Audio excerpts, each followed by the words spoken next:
रांध चाकूची भाजी आहे. चाकू असे हलवायचे असते चांगला रवीने असे गोल गोल करायचे मग फोडणी द्यायची.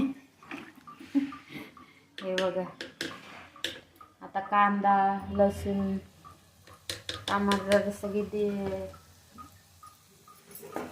फ्राय केलेले आता फोडणी द्यायची बघा.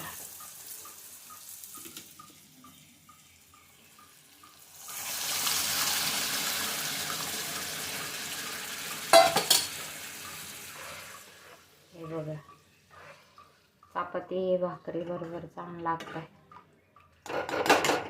लाईक करा सबस्क्राईब करा. थोडी वेळेत पण असं करायचं दाखवते.